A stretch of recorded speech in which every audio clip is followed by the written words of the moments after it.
Oi, turma! Hoje nós vamos conversar sobre a matéria e suas transformações.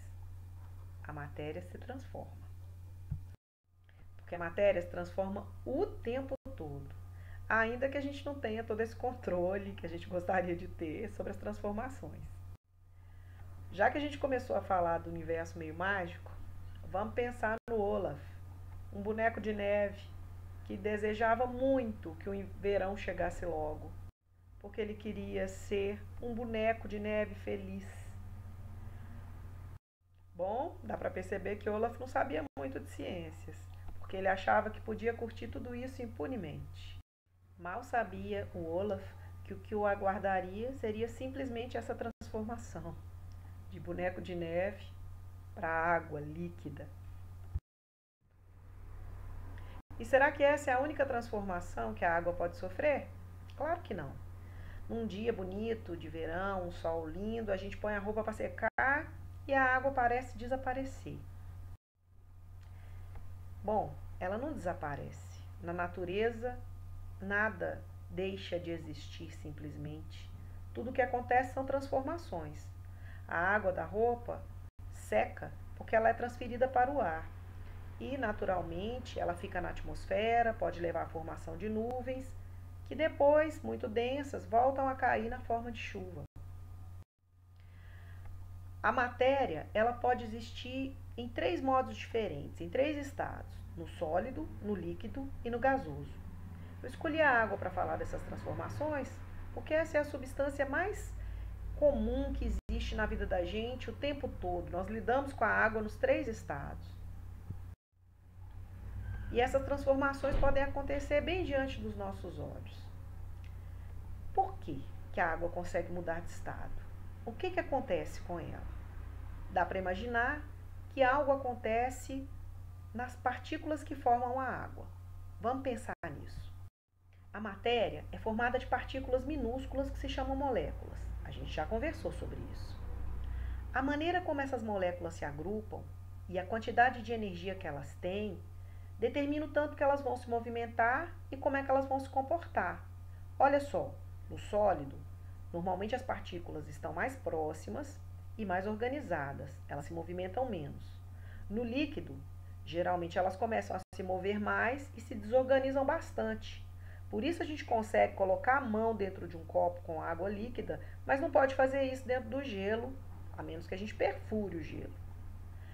E no gás, as partículas estão ainda mais distantes, tanto que a gente não consegue enxergar. A gente não enxerga a água no estado gasoso naturalmente, embora ela esteja aqui nos cercando o tempo todo. Aqui de novo, só para reforçar essa ideia. Bom, olha aí. À medida que a temperatura sobe, estão vendo que o termômetro fica no vermelho? O estado de movimentação das partículas, de agitação delas, aumenta. E é por isso que, à medida que vai aumentando, ela vai tender a derreter, desestruturar tudo, e algumas até se desprendem e vão para o ar, passando para o estado gasoso. Toda mudança de estado recebe um nome. Olha aí o desenho. Quando a temperatura aumenta, estão vendo? A seta está indo para a direita. Então, o gelo, que é sólido, tende a derreter, a passar para o estado líquido. E essa mudança chama-se fusão. O líquido, a água no estado líquido, tende a passar para o estado gasoso quando a temperatura aumenta. E essa mudança chama-se vaporização. Quando a temperatura diminui, olha, a seta vai para a esquerda. E aí a gente tem a água no estado gasoso, passando para o estado líquido num processo de condensação. Ou a água no estado líquido, virando água no estado sólido, ou seja, gelo, e esse processo chama-se solidificação. Além disso, tem chance da água do estado sólido passar diretamente para o gasoso, embora isso não aconteça muito comumente aqui para a gente, ou do gasoso para o sólido. Essa mudança chama-se sublimação. Essa transformação da água que a gente acabou de falar não muda a substância, água, H2O. As moléculas só se afastam ou se aproximam, mas a substância continua a mesma. Esse tipo de transformação é chamada de transformação física da matéria.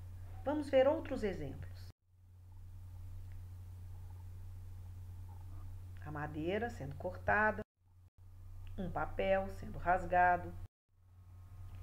A água, quando é posta no copo, observem a situação da seta aí, ó.